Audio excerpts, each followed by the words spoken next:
Yeah, I can't. Accept me because I've been cut already. I like cards. Nobody. I can see his Bummer. I know.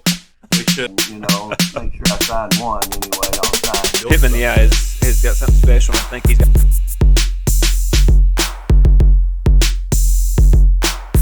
Welcome, guys, to the Gridiron Gurus. I'm Keith, joined by Jesse, and a lot of things happened last week, including some coaching changes. The college football playoff rankings came out, and the conference title games happened. Heisman finalists were announced. We're going to get into all of that. First thing we're going to get into tonight is the coaching changes that have happened. We talked last week a lot about Lincoln Riley going to USC. We talked about I'm trying to think of some of the hires that we talked about last week. We talked about Lincoln Riley. We talked about Brian Kelly. We talked about Billy Napier. Yeah. Marcus Freeman taking over at Notre Dame. We talked about all of those. So some of the fallout from that was Oklahoma was left vacant. They finalized the deal to hire Brett Venables, the DC from Clemson. And I'm going to get into that in a little bit with Clemson and what's going on there. I think we said last week with Marcus Freeman taking the Notre Dame job, he was probably the best assistant that was on the market to be hired, and stepping into the Notre Dame, stepping up within the organization was a great win for them. But in the same sense, we said, Brett Venables is on the same tier. Maybe Marcus Freeman was a little bit higher than him. So it kind of is a good little foreshadowing on our account that he would take another head coaching job, and it happened with Oklahoma. I think it was a home run hire for them. He's been with Coach Dabo Swinney at Clemson since I think 2011, and it's really at the start of Clemson's success. Dabo took over in like 2008, hired Venables in 2011, and then really started rolling. So I think Oklahoma got a very good hire. It's going to depend on how well he's successful, not based on his recruiting, but who he hires as his OC. He'll obviously kind of be more in the defensive room, in my opinion. But I think Venables was a home run hire, but I'm really curious on who he will hire as his offensive coordinator, because that's really going to depend on how successful he is as a head coach. But he is in a good spot because Oklahoma is coming to the SEC in, I think, 3 or 4 years. So he has a time to build the brand that he wants before jumping into the SEC, unlike Brian Kelly, who is jumping into the SEC immediately. Yeah, I agree with that. I think that what Lincoln Riley has left behind for him, I think will be enough to propel him. Oh yeah, and he's a good enough coach that he should have been a head coach a long time ago. And I think that just the fact that there was just so much success at Clemson that he had no reason to leave. Right. And which I think we talked about earlier in the season. Trying to think of what the first. It wasn't after the Georgia loss. What was their second loss? Was it NC State? I think so. We talked about, is this the year that he leaves? Because you could kind of see the writing on the walls a little bit. Right. So I felt like it was probably going to be his time to leave. I want to know what took so long. Why did it take them so long to make the announcement, to make the hire? Everybody speculated it was going to be Venables. Everybody believed it should be Venables. Like, what took them so long to finally announce, okay, here's our coach? I don't understand why they drug their feet. I don't know if it was contract talks or whatever. I know, I want to say it was like 4 days before it was actually officially announced. An Oklahoma reporter kind of leaked that out that Venables had agreed to take the job. Right. And then we were all kind of like on pins and needles, like, well, was that guy speaking out of turn? Maybe released some information that he shouldn't have, or was he just speculating on his own? I actually think that he let the cat out of the bag, so to speak. He wasn't supposed to say anything, and he did.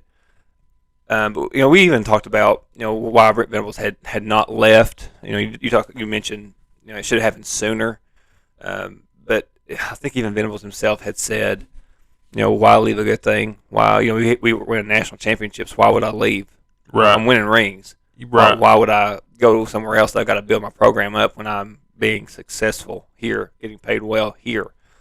And I think you're right. I think when the wheels started falling off of the wagon at Clemson this year, is he kind of seen that, hey, it may be time to get out of here, and seen a good opportunity at Oklahoma. And I'm going to talk about Clemson just for a minute, falling apart. That's what I have wrote down. Clemson falling apart, and I don't mean that Clemson isn't next year going to go into the season unranked. I don't think that's going to happen. I think Dabo Swinney is going to make a good hire for his defensive coordinator to replace Brent Venables. But there's one thing he can't control. He lost his AD to Miami. Right. Dan, and I'm going to butcher this man's last name, Redkonovich. Redkonovich. I'm not it's even gonna something close to attempt it. that. I'm not going to attempt it. I'd take DJ Uiagalelei 10 times. Well, this guy that. has been the AD at Clemson and took the job, same position at Miami. And that's something that Dabo might have a say in who they hire for the AD. It's not his final choice. It's obviously the the chancellor at the university that'll wind up making that hire. It was released about, I think yesterday was when the news dropped. His offensive coordinator, Tony Elliott, is more than likely going to be the head coach at Virginia. So not only is he having to replace his OC, his offensive coordinator, and his DC, his defensive coordinator, but he's also looking at they're going to hire a new AD as well, and depending on how they do the AD depends a lot on how money is spent within the organization, within the sports department. So Clemson and Dabo Swinney is in a very unique situation where he does control a lot, but how he goes about this can determine his success in the next 2 or 3 years, in my opinion. Yeah. Have you heard the rumors that are, and I don't know, I don't buy into any of them, to be completely honest. I buy into everyone I see. Yeah. I don't know. I'm sure a lot of people do. But and if there was ever a time for it to be true, though, this is the season. But all these rumors about Dabo Swinney maybe trying to make the jump to the NFL, I wouldn't doubt it. I feel like this is the best time to do it because here's the thing, I think it's stalled out.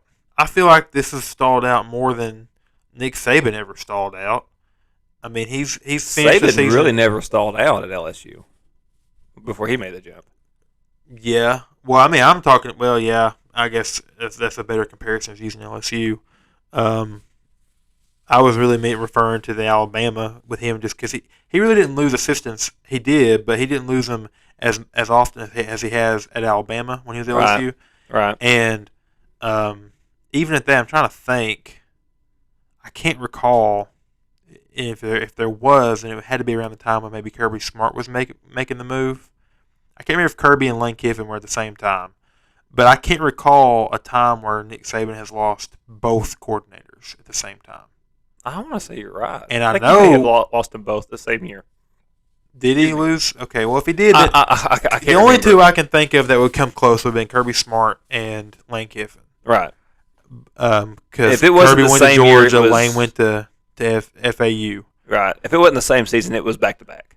It was right. But in the he's same time never frame. lost both coordinators Right. and AD and coming off of a 3-loss season. Okay, so That's a whole big Here's- chunk of stuff. you're right. I absolutely agree, and it would be a good thing if he jumped to the NFL under one condition: it's the right job. Right. I'm not saying he should go to the NFL. I'm just Right. saying if there was a time to go to the NFL, Right. now's the best time. Well, I mean, let's just say the Houston But Texans I don't know what fired their job- coach. Right. Would he be better off in the Texans organization versus Clemson? That's where I'm going to make my. I'm going to give you a couple scenarios because that's probably a team that's going to look for a head coach.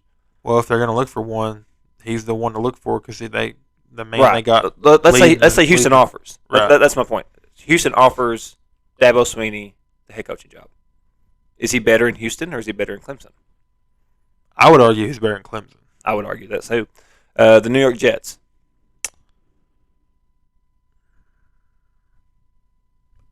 That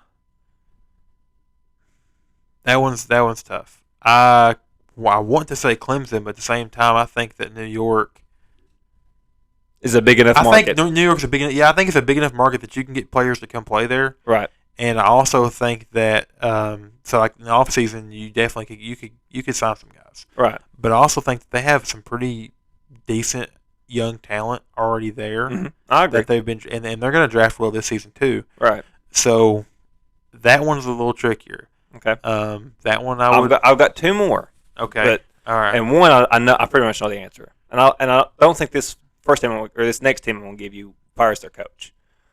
But Detroit, is he better in Detroit or is he better in Clemson? I'd say Clemson. I say Clemson too. Because I mean you got to figure who else is in that division.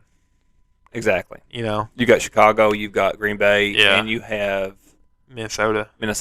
Yeah, I ain't going to that division. I'm not either. If I'm Dabo Swinney, I'm not. Yeah. I mean, if you offered me right now, the job, yeah, Yeah. I'm going. I'm going to Detroit. Yeah, I'm going to make the money. No brainer. You know. But no, I'm. Yeah. Last team, All and right. this one's very interesting to me because of how they drafted last year. The Jacksonville. Oh, I thought you were gonna say Cincinnati. I was like Cincinnati all day. No, Jacksonville. Because there is a lot of speculation that Urban's gonna leave. Or going to be fired. well, I mean, we're going down a rabbit hole, but I mean, just for argument's sake, I think you're right. I think he is out, whether it be an organizational or a mutual parting of ways. That's interesting because there's another Clemson prospect down there that he. You know, There's two. Well, yeah, too with ETN too. Right. I was thinking about just the quarterback because the quarterback is The quarterback is the lifeblood big of your issue, right? franchise. Right. That's interesting. That's one I hope to not see. Although I hope to not see Urban either, and that's been a dumpster fire. So I thought that he was going to be. I thought he was I going to did be really too. good. I do too. I don't know. That's interesting. That's very interesting. Dabo's future. do think that Dabo's future in Jacksonville's a- Clemson is interesting. I think Jacksonville's a big market, but I don't think that. I think in that state, you're going to be the back seat to You're- Miami, And Tampa Bay. and especially Tampa Bay. Yeah, especially Tampa Bay right now. Right. You know, That's what I'm saying. They got the Greatest best of all time. Yeah. Yeah, they got the GOAT. Right there. I mean, so yeah. But anyways, so we're. But you also turn around, and if he does go to Jacksonville, and obviously this is all speculation, but he goes in, and I think they are the third best team in that division. Houston is awful. Yeah, they're terrible. I think Yeah, they're already I third think best. Indianapolis' record is like 7-6, so they're a 500 ball team, and then you got the Titans, and it depends on what happens with King Henry. Yeah, But now I mean, I'll anyways, agree. Our division is one of the weakest divisions in the NFL. Oh, the It weakest just division It is just the is what NFC it is. East. That's the weakest division, in my opinion.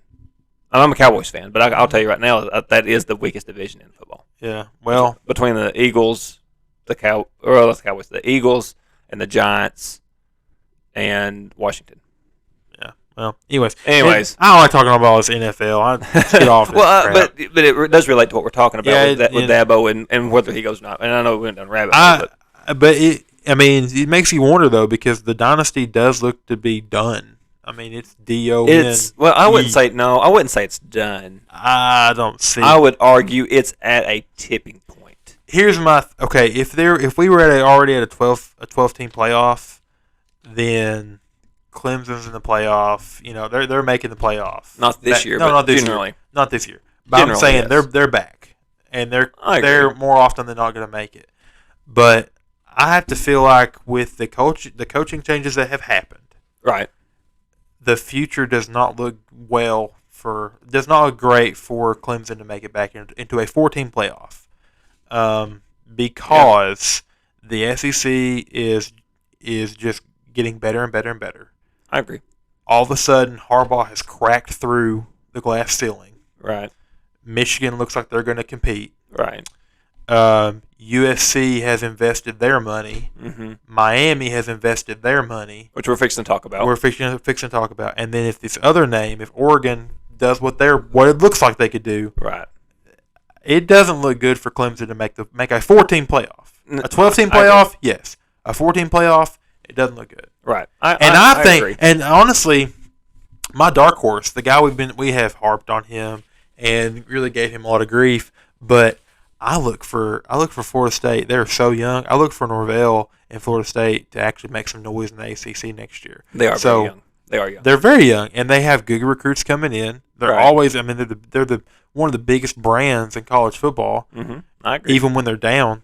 So I don't know. I just think in a 14 playoff, it gets difficult, especially losing that much. But I agree. that's just my 2 cents. I do agree. And my final point on this is the water is very murky in Clemson. The dynasty is not done, in my opinion. That sucker's thick. It is at a tipping point, and Dabo, to a point, controls his own destiny. But if there was ever a time for him to leave and make the jump to the NFL, he might. And it would depend on, like I said, depending on the job. Right. If the job was right, and he felt like he could be successful, he would do it. Now, I'll also follow that up by saying this: Nick Saban doesn't have long left in Alabama. I think he signed a 6-year extension. I could see the same path for Dabo that Nick Saban took. Go to the NFL for a couple of years, maybe not work out, maybe work out, maybe not. Alabama job comes open and he takes it. That's just my final point on that. That would be interesting. That would be very interesting. I'm glad I said it on air. That way I have a recording in case it does happen. I can go back and say I was right. Yeah, I need to save that clip. Anyways, moving on to Miami, which we just touched on. Hired Cristobal from Oregon. And it was a big hire. Did he play at Miami? Is that right? Am I remembering that right? Yeah, I believe so. I believe he was. He has ties to Miami. I know, but I didn't know if he was a former player. Maybe I may be thinking of another player or another former player, but I thought Mario Cristobal was kind of falling that same line as Mark Richt. I thought he was on like the Schnellenberger. Right. Am I saying Coach Schnellenberger's name right? Schnellenberger. During the 80s, I think. I'm gonna look that up while we're talking about. I'm pretty sure he played. I don't know if his age matches up with that, but I could be wrong. I may be wrong. I may be thinking of somebody else, but right. I thought he played at Miami. Cristobal was about 42, which would put him right about. He is 51. Oh, oh no, it was Tony Elliott that I seen that was the age on. I'm pulling this up right now. He played at Miami from 89 to 92. Okay. So actually, that was probably the Dennis Erickson era. I think you're right. I think that sounds about right.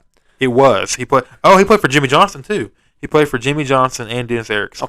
Okay. So, but I think Miami made a great hire. They also got a great hire with their AD, the one they pulled from Clemson that we talked about. And I'm not going to try to mention that guy's name again because I know I'm going to butcher it. I think they're doing a lot of good things in Miami. Time will tell what will happen. But this also goes back to Clemson. Miami making a good hire, especially in the AD and the head coach. Right. Norvell doing what he's doing muddies the water for Clemson a little more. But I think it was a great hire for Miami. I think it gets them back on track. I don't know that they're competitive in the ACC year one. Yeah. But I can see them year 2 or year 3 being a lot better. Maybe even nationally ranked. I think it was a good hire. I think it was a dirty hire. The way they went about it was dirty. And so not for Cristobal, but it was dirty for Manny Diaz. I kind of put blame on Cristobal too, though. I mean, if you're willing, it's kind of like, and I'm going to use this. This is a very poor analogy to use on air, but I'm going to use this analogy just because it's the best way I can think to do it. In my opinion, it's like this: if you are a single man and you're fooling around with a married woman, oh my goodness! Oh my goodness! Guys, this is the best example I got here. He's not. You're just as guilty. He wasn't single at the time. He was married. It makes it even worse. It makes it even worse. But my point though is that, and we're probably gonna lose some viewers over this because guys, I ain't judging nobody's business. Anyway, hey, there might be judgment coming from that side of the table. I'm not judging. Anyways, it's a good analogy though because he's just as guilty. He knew what he was doing. He knew that they were in a prior commitment. They had Manny Diaz, and because it was so. Miami basically came out and said, okay, you have until Monday to decide, and if you don't take it, then we're going to roll with Manny Diaz. Does that not just sound like, I mean, that's like, well, I'm gonna leave my husband. I just need to get off this analogy. No, you've already started it. You might as well go down. But I'm just saying, like, he's just as much at fault as Miami. It's just as bad for him. But man, my thing is this too. You know, who's to say they don't do that to you down the road? I would never. If it was me, I would never go work for a place that'd be willing to do that, because if they're willing to do that for me, they're willing to do that to me. Exactly. You know, and that was my argument last week with Lincoln Riley, if you remember. Yeah, it was. If you're he's willing to do that for you, then he's willing to do it to you, and I agree. I totally agree. Exactly.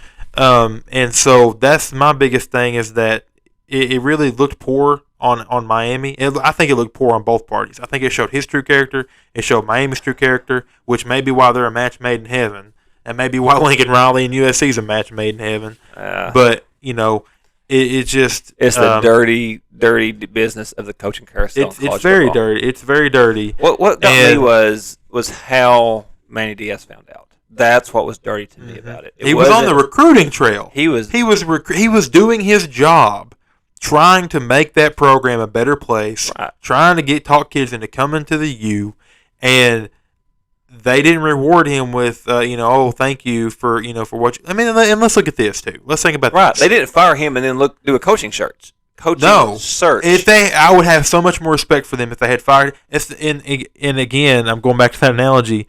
If you ain't happy with your spouse, divorce and then go find somebody else. Don't look while you're married. That's, and I'm just saying, it's the best analogy that I can give.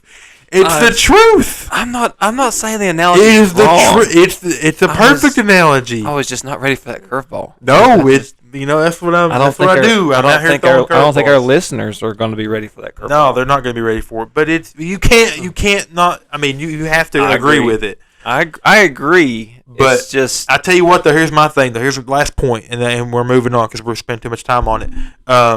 If I'm Dabo Swinney, I'm going after Manny Diaz. If I'm Manny Diaz, I'm saying I'll be there tomorrow, and I'm giving Miami everything I got. Right. The Peyton Manning treatment. Right. Yeah. The story from whenever he was being interviewed for the number 1 overall pick or whatever, and he told the Colts owner, and I can't think of it, Irsay. Oh. And he said, if you don't take me number 1 overall, I'm going to beat you for the next 15 years. That was his message. That's what he told him. I actually did not. I've never heard that story. Yeah, he's like, or maybe the next 10 years or whatever. But he's like, I'll beat you for the next 10 years if you don't take me number 1 overall. Oh wow! And that was one of the, I guess one of the reasons they took him 1 overall and not, I can't think of the guy's name. The big bust that went 2 overall from Washington State. Yeah. Oh man. It wasn't Leach. It was I'm thinking about Coach Leach. Oh, shoot. Ryan Leaf. Yeah, that was it. Yeah. Had a brain fart. Yeah. Anyway, I got it. But yeah, that's my take on it. And then, right, again, I absolutely agree. I guess I need to, guys, I'm not judging. I'm not judging nobody's business. We're moving on, Jesse, from that analogy. Anyway. You've had some great analogies, by the way, on the show, and that I feel like I've had some good analogies. Actually, I'm agreeing. I'm saying you've had some great analogies. I heard some sarcasm in your voice with that. But, no. You've had some great analogies. I have, and there's been times you've really shocked me with how well your analogies transfer. And then that one, that one shocked me. It was correct. It was just not what I was expecting. Well, I couldn't think of a better one. But anyway, well, you're not wrong. Anyways, moving on. With Cristobal leaving Oregon to go to Miami, that opened up the Oregon job. Mm-hmm. And an Oregon job is very intriguing to me because of the money that goes into that program, mainly from Nike. Right. And then you threw up a name right before we started recording, and I'd heard it, but I really didn't know if there was any truth to it. I absolutely agree. I think it's a done deal. I think it is too. I think it's all with the ink is on the paper. Is Chip Kelly going to Oregon from UCLA? And we was talking about it off air. That hire makes a lot of sense on a lot of different areas. Especially the fact that Lincoln Riley just got hired at USC. Mm-hmm. UCLA does not put a whole lot of money into their football program. Not like USC does. No, especially they're a basketball school. Especially not, absolutely. Especially not like Oregon does. Right. Chip Kelly has ties to Oregon. So he would still be staying in the Pac-12. But he is not going to be recruiting within the same city with less funding. Right. Against Lincoln Riley, who is a proven winner, even if it was in the Big 12. I think you're exactly right. I think it's a slam dunk hire if they can manage to work this out. Right. For both parties, I think it's a slam dunk for Chip Kelly. It's a slam dunk for Oregon because automatically you're going to a program that's better set up than what you've been able to do at UCLA for the last 4 years. And that's no slap to Chip Kelly. It's just the fact that it is what it is. Right. UCLA is very prestigious, very big brand, but they're more well known for basketball. Right. What's the same analogy that you can make for us to understand is Vandy versus UT. Yeah. Vandy is more known as a baseball school. Right. Knoxville's more known for football. Right. Vandy is not going to put the funding that they do into baseball that they do with football. Right. Or I said that backwards. Into football that they would with baseball. Right. And vice versa for Tennessee in baseball versus football. And, it's the same analogy. UCLA is going to put the money into basketball because that's what they're known for. Right. The football program is going to get money. It's not like they're poor or whatever, but you're in the same town as USC, who does put the money to football. Yeah. Not so much to basketball. Right. I agree. And Oregon is going to put the money to football. Oh yeah, and one of the thing is, imagine how much better that conference gets if he goes to Oregon, because you're thinking about the attention it gets is what I was trying to say. Right. Because as soon as he goes to Oregon, Goes back to Oregon. Let me say back to Oregon. And by the way, the last time he was at Oregon was 24. Was 14 his last year or 15 his last year? Can't remember because he spent time with the Eagles and the pros. Yeah, I want to say he spent 3 years there and 4 years at UCLA. So that would put 7 years. So put your timeline at 14. Oregon played in the very first college football playoff with Mariota as their quarterback. Chip Kelly was their head coach. JaMychal Hasty. Was it JaMychal Hasty? No, it was. Talking about the running back. They had two running backs that was really good. They had one that was Michael James. Michael James is who I'm thinking about. Royce Freeman was one, wasn't he, or was that after? I don't remember. I remember he was a good one. He ended up. I think he might still be in the league actually. He is. I think he plays for Tampa Bay. I think. But anyways, my point to that though is that you have a proven winning head coach that you can bring in there, a proven championship winning head coach because he won I don't know how many Pac-12 championships. Good grief, he won a few, didn't he? Yeah. Like he locked down the Pac-12. When I he was think at he may have been in a national title at some point. He did in the BCS era. He did the first. No, he did. He was in 2010. You're right. Yeah. He went again and played Cam Newton, and probably actually should have won that game. Some things just didn't go their way. But then he went back in 2014 and beat FSU. Remember they had the James Winston? Yeah. Thumped them. Yeah. And they then scored 60 or 70 points. Who was the team they played? It was Ohio State. It was because that was the interview that Urban Meyer was at. He was sitting there, and they obviously, I think we mentioned this on our podcast before, was the early game was Oregon game. And I think you're right. I think it was FSU, and they beat them like 70-14 or whatever. And Urban Meyer didn't know the score, so they sit down. They're doing this post game interview. They're fixing, they just won their game to go to the national title. And somebody said, "Did you hear the score of the Oregon game?" He's like, "Oh no, it wasn't on our radar. That game is what it is. We're worried about us." And they said, "Well, they won 70-14." And he jokingly goes, "Oh man, I gotta get out of here." And they acted like he was getting out of his seat. Like, "Are you kidding me? They scored that many points?" So that was the interview I was talking about. Yeah, I remember that game was they just dominated FSU. FSU didn't have a chance, but Oregon already has athletes. Mario Cristobal proved that this season. Mario Cristobal recruited that place very well. Like, that place is loaded. And I don't Chip know how Kelly many people walks in day one. Have they had anybody enter the transfer portal? I haven't seen any. Not that I know of. I haven't. It's Thibodeau. Thibodeau's graduating, right? I think he is. He might be a junior, but if I'm him, I'm going pro. But still, they have a lot of pieces that he goes in day one. They're the favorite in the Pac-12. And I think the thing is, thing is with this though, here's my thing too. Here's my argument here. Lincoln Riley comes to USC. Him and Chip Kelly are neck and neck. Okay, day one. Right. And Chip Kelly's been there for 4 years doing all this recruiting but they're right there day one. If Chip Kelly goes to Oregon, he's up here, and Lincoln where here. where he should be. Yes, he should be ahead of him. And the only reason for that is because Oregon has been more of a consistent recruiting. And it's not a knock on Chip Kelly. It's just the fact that Oregon is just a bigger football brand than UCLA. Absolutely. That was my point athletes. earlier.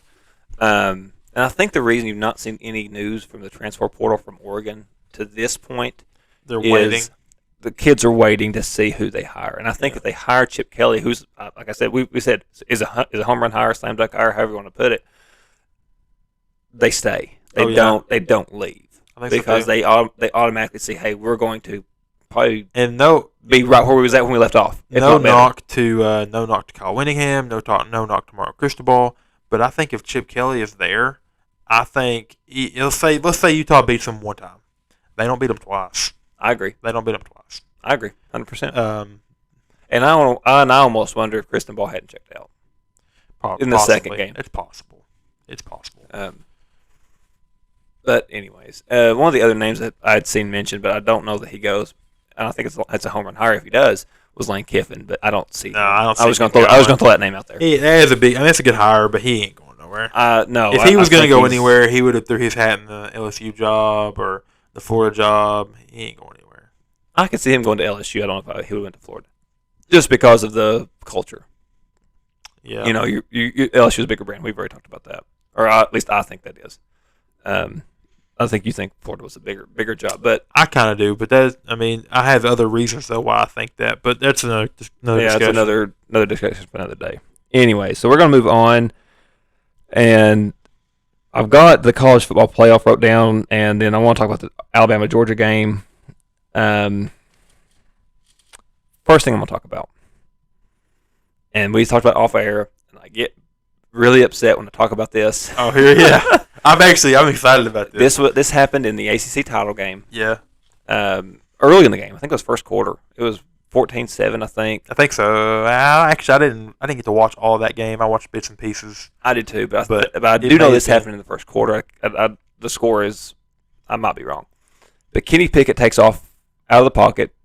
Protection breaks down. It was actually a pass play. Takes off running, gets to probably about the 20, 25, and 2 or 3 defenders are converging on him, and he fakes a slide.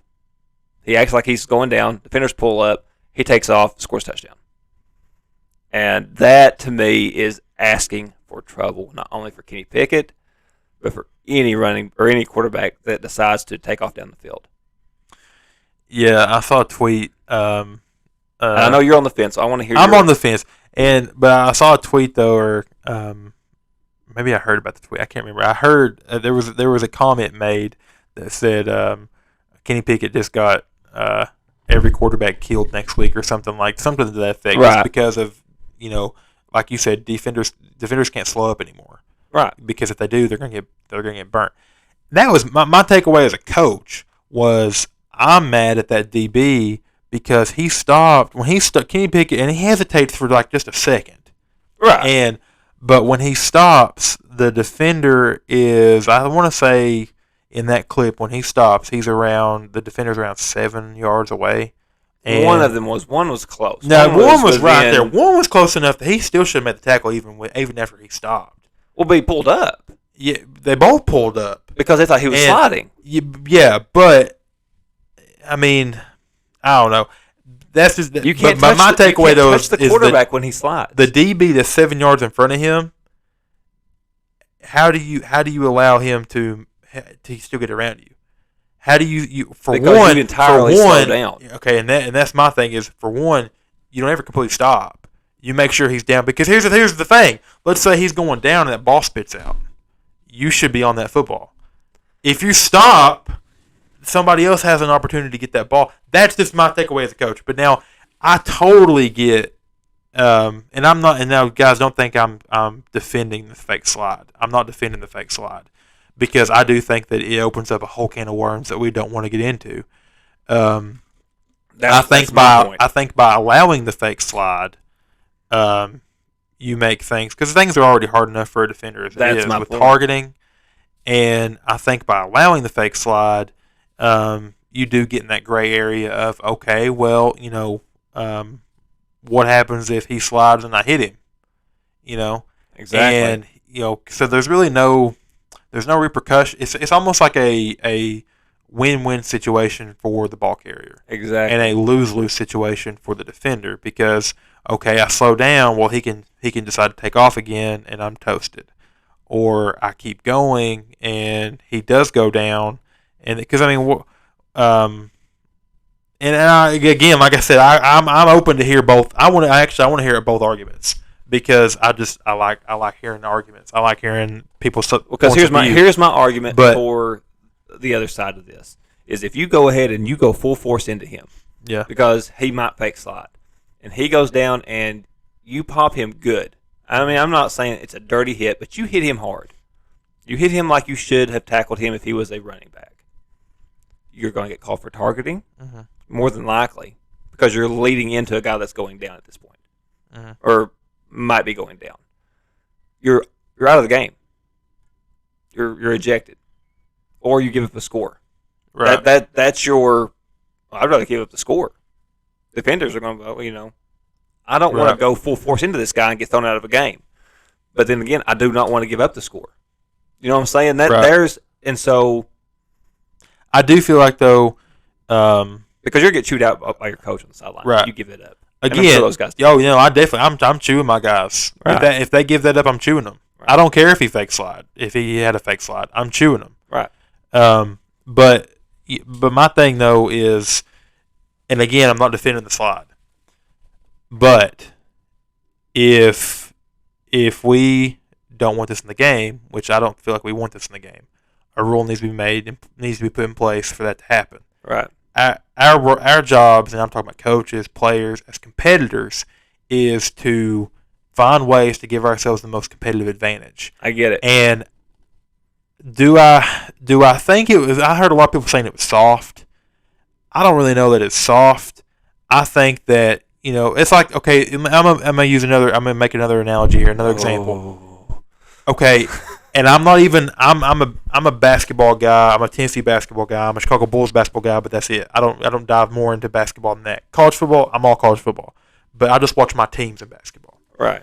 In the NBA, Dwayne Wade made his money on the free throw line by doing the pump fake and then getting people off the ground and then jumping into him for a shot. Right. People used to call that soft. It is soft. And I listen. I again, I'm not defending either way, and I'm listening to everybody's points of view, and I'm cool with it. But in my opinion, it's smart. It's finding loopholes in the game Right. to get yourself, because your objective is to score points. I get As it. an athlete, your objective is to win games, to score points. If you're telling me that there's no rule against pump faking and then getting you off your feet and then getting myself to the line and I'm able to do that and there's no repercussion and I'm going to be able to get points out of that, why wouldn't you take advantage? Right. I get that. And Kenny Pickett, I feel like, and any other quarterback that ends up doing this, until the rule's put in place, that's just something that we're going to have to live with. And but that's why I'm saying a rule needs to be put in place, because I don't think it should be in football. I think that it puts the defenders at a disadvantage that It they're does. already at. Your defender's job is to stop them from scoring. I agree. And so a rule needs to be put in place. So when you have a person that decides, hey, I'm a running back, because that's what he decided Exactly. to do. He decided I'm a running back. Right. You're at the same mercy. Right. And I don't care if you decide to slide. And You're putting yourself at risk. Even if a guy hits you, if you go to slide and the guy's coming at an angle and hits you on the shoulder pad and you go down and your head pops the turf and you Right. get concussion, you're out. right. That defender was doing exactly what he needed to do. Right. And fake slide. Defenders are I don't care. I think- I'm running through your rib cage right now. In my opinion, the only time that it should ever be a flag should ever pop out is a helmet to helmet contact. That is the only time that I feel like, and I mean true. I don't mean shoulder to helmet. I mean true helmet to helmet. You launch face mask on. you launch him like a torpedo with the your- crown of your helmet. right, and there's times that you see the targeting call and you're going, that's questionable. And there's times you see the targeting call for exactly what it is. Right. It's a launch with the crown of the helmet, Right. forcible blow to the, and it should be. I agree with you. Right. To the other guy's helmet, Yeah.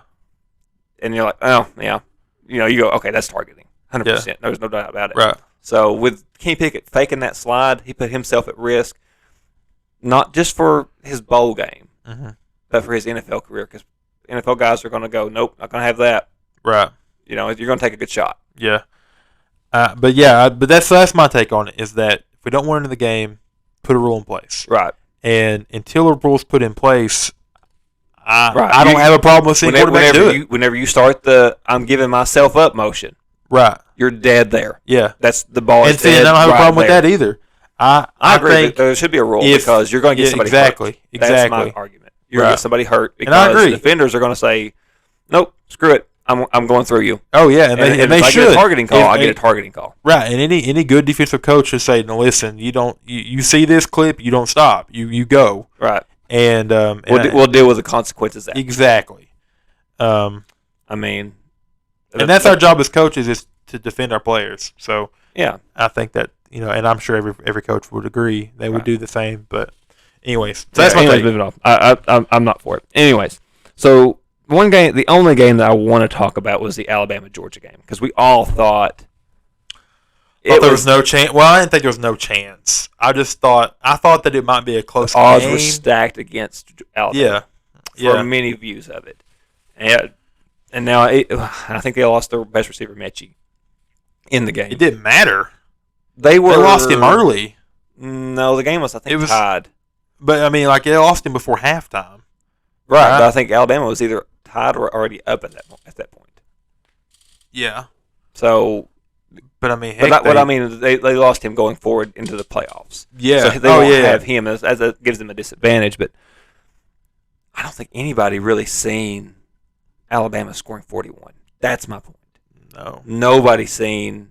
Everybody thought, Alabama, they have a chance because they're Alabama, because they have Nick Saban, because they have a great coaching staff and great recruits, and a Heisman front runner at quarterback. Right. A great running back in Robinson, who I didn't think was going to play but did.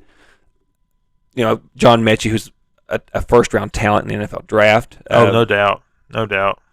So I didn't, even with all of that, I thought they have a chance to win the game. I did not see them scoring 41 points. No, I didn't see them scoring 41 points. I didn't see Georgia's offense. We talked about how kind of stagnant their offense has been. At times, yes. I didn't see it looking that bad. No. It was awful. It was pretty bad. Terrible. And I don't know. I was kind of blown away by it. But I'm pulling up these stats right now. I'm pretty sure. Let's see if I can see. When exactly did Mechie go out? Do you remember? I don't. Because for some reason I swear I thought it was before. I thought it was before halftime. I thought it was third quarter. And I could be wrong. But I'm just pull up these stats, and just to show, the Alabama offense, they picked up the slack. Oh yeah, and especially a man by the name of Jamison Williams, he definitely picked up the slack. Jamison Williams. Well, okay, so John Mechie had 6 catches for 97 yards and a touchdown, which is crazy stat line. When was the touch? You might not have it. When was the touchdown scored? I don't have the touchdown. That's why I wish I had that, but I don't have the touchdown. Okay. Well, you go ahead. I'm going to look it up. Okay. Jamison Williams had 7 catches for 184 yards and 2 touchdowns. Mm-hmm. Slade Bolden had 5 catches for 54 yards. Jaleel Billingsley had 2 catches for 27 yards. And then their rushing game, Brian Robinson carried the ball 16 times for 55 yards. Bryce Young carried the ball 3 times for 40 yards and a touchdown. Mm-hmm. Which he broke one. Yeah, he had one that he busted. Right. But my only thing was that they didn't have John Mechie on the field, and their offense was still moving the ball on the best defense in the country. Right. And so I was thoroughly impressed with Alabama's performance. And oh yeah. I don't really want to put the cart before the horse and say that Cincinnati has no chance, because I feel like every time that's said, I think back to 2008 when Alabama lost to Florida in the SEC title game, they ended up in the Sugar Bowl against Utah. And everybody's like, oh, Utah ain't got a chance. They ain't got a shot in the dark. And Utah ended up going in there and beating them. And so, the same thing happened in 14 when Alabama was just rolling, and they ended up getting matched up with an Ohio State team that a lot of people thought shouldn't even be there. And Ohio State just embarrassed them in the same stadium, actually, in that Sugar Bowl stadium. Right. And so I don't really want to say, it's over. But at the same time, as good as Alabama looked against Georgia, good grief. If they can do that. Right. Bet you scored with 9.5 left in the second quarter. Okay. So he probably went out. You're probably right. I feel like it was before half. You're probably right. But anyway, and at half, it was a, 24-17 ball game? Yeah. And they ended up. An early fourth quarter, Stetson Bennett threw a pick six. Right. Which made the score, I think, 17-31. Right. Or maybe even 30, maybe even more than that. That might have been the nail in the coffin. But if they did, which I think that they played the whole second half without Mechie, but they scored 17 without Mechie. Right. And a lot of people are like, that's not much.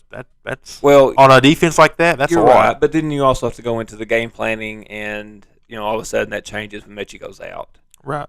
So teams that can kind of game plan, they know for a fact he's not going to be out there is different. Yeah, that's true. But okay. I don't know, and I feel like I'm knocking Cincinnati when I talk, but I can't think that Cincinnati's defense is going to be as good as Georgia's defense. No, I just can't believe that it would be. It's going to be interesting. That matchup is very interesting. If I was betting, I don't know the line, I'd probably take Alabama to cover. I think he ended up landing around 13.5. Well, then that'll change. I mean, we're still ways out from that game. Oh yeah, but I'm probably taking Alabama to cover. But this is the year for a group of five to prove that they should be in it. Now, I'm not saying Cincinnati has to win the game to prove that a group of five needs to be in it, but they need to be in the game. They need to be in the game late in the fourth with a chance, or at least close. Within 10, like they did last year in the Peach Bowl against Georgia. Right. It needs to be a close game. Right. For the argument for a group of five to be there. That's my point. I agree. The other game that we have in the college football playoff is, and I really am excited about this one, is Michigan and Georgia. I am excited about that one. I think that's the best. I think that's Georgia the best is game. The favorite. Well, a lot of people have said that they're not, but I think that's the best game in the bowl season. I agree. I think that is the best matchup. But I agree 100%. That's going to be interesting. I think both defenses are very good. Yes. I think they're very good. I agree. And both teams run the ball very well. They do. And the only suspect part is their passing game for both teams. Yeah, that's true. I mean, they're both very similar in their build and their play style, and even their coaches are similar. Right. I don't know. I'm not even sure how to.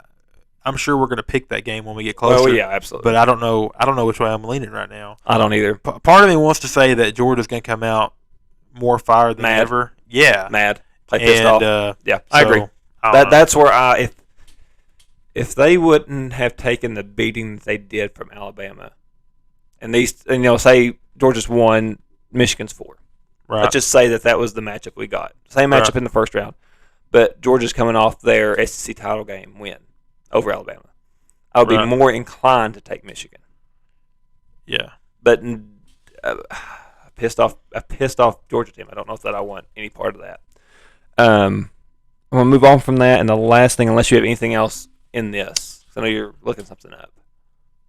Oh, I was just looking at some of these scores and stuff from last week and things, but no, I don't have anything else. Okay, so the last thing I want to talk about is the Heisman finalists were announced. Right. We're going to give you guys our favorites and maybe the one that should, in our opinions, deserve it.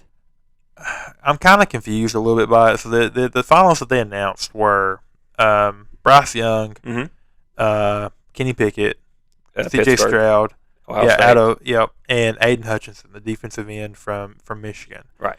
And am I the only one that feels like the Heisman's just a popularity contest? Yep. Because Then that's why I say deserves versus going to win. right.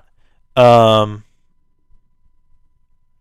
I'll be honest. Well, I don't know. Okay, so Bryce Young does have good stats, but I don't feel like that every finalist on this list is deserving of even being there.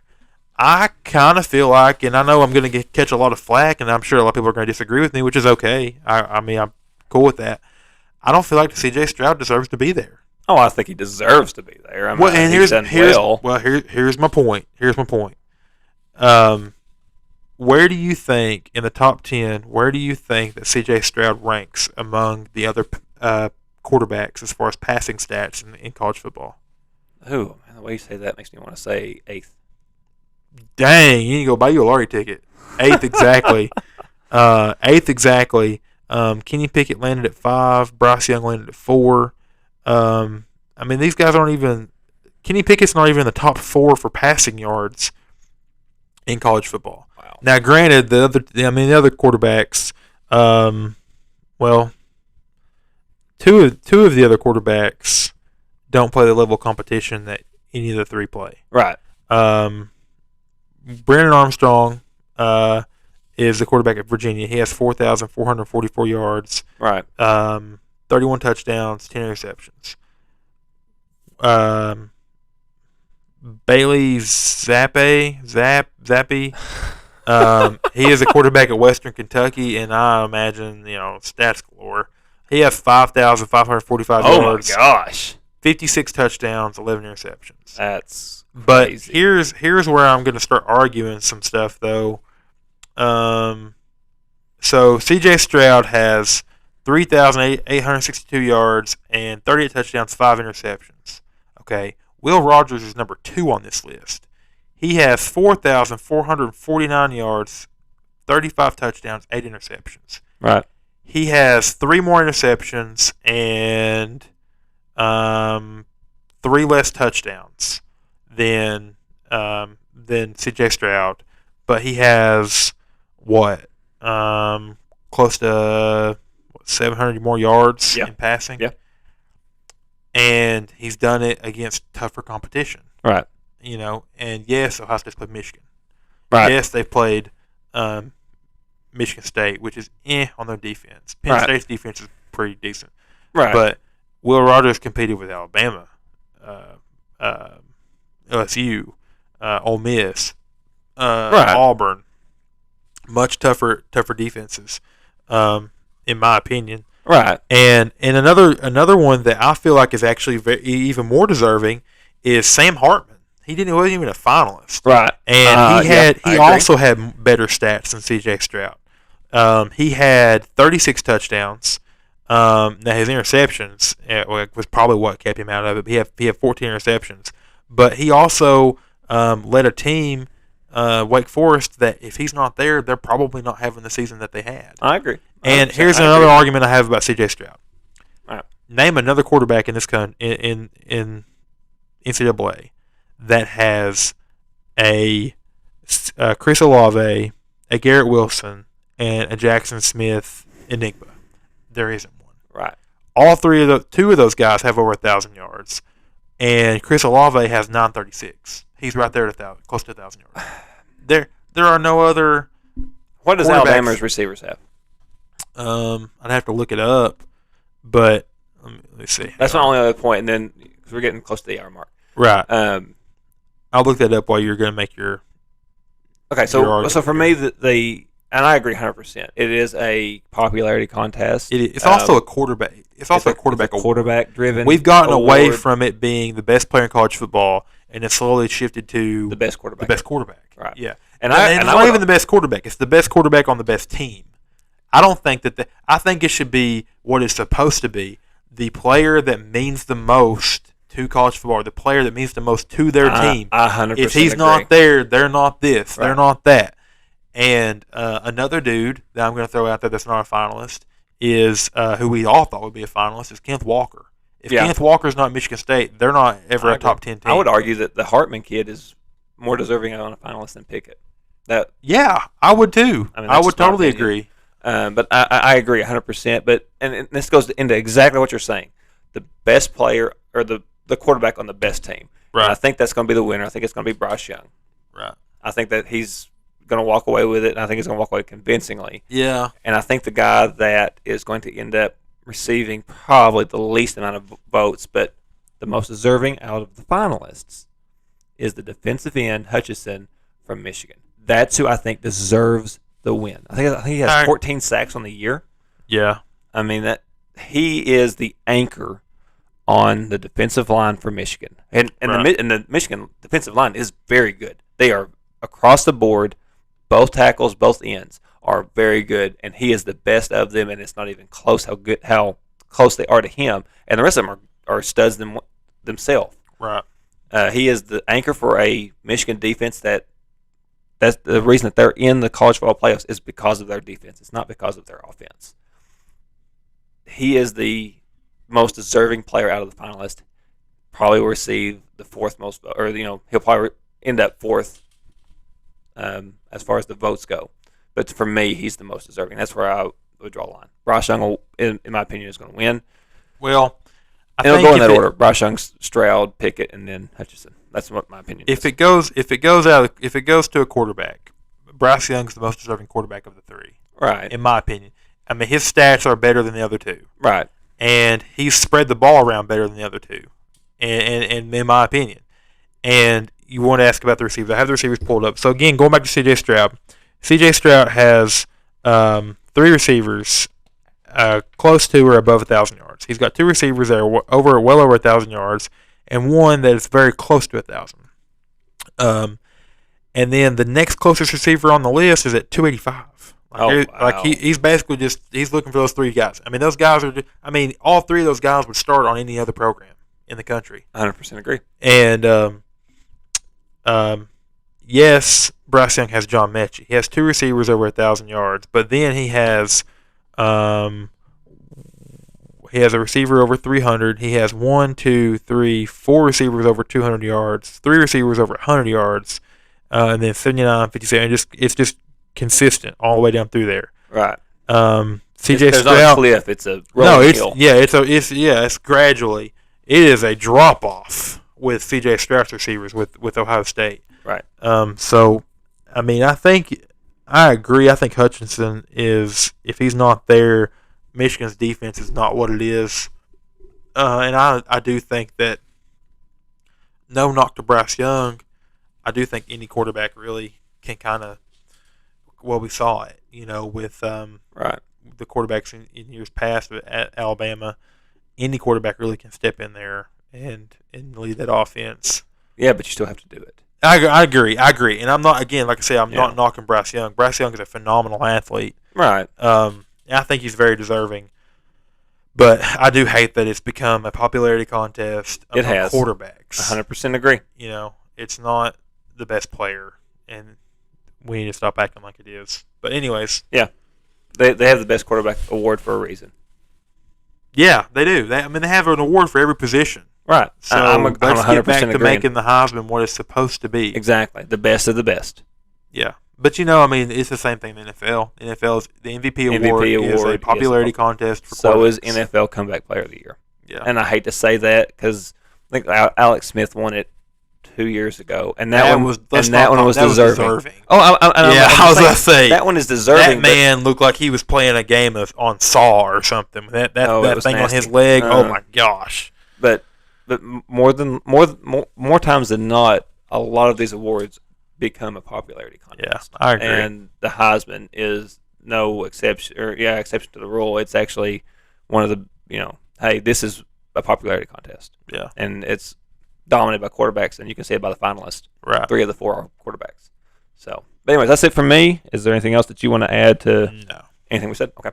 So, guys, make sure that you guys go check Actually, this out. wait. I do want to add one thing. I forgot about it. We forgot to mention this.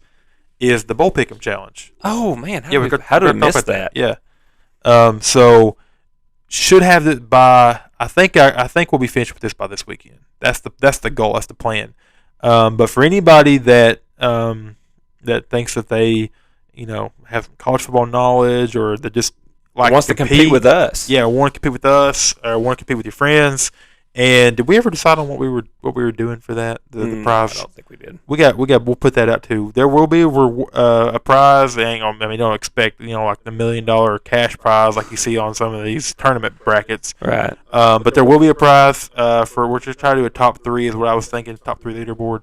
But it should be a lot of fun. We're having every bowl game on there. I think the way we're gonna have it out there is maybe even have a score prediction as a tiebreaker for the championship game. Right. The team, the champion, and the score. So should be fun. But be looking for that on Facebook and Twitter, and should have that out by this weekend, real soon. That's a good segue to what we're doing. I was going to talk about next. So guys, go check us out on Facebook and Twitter and TikTok.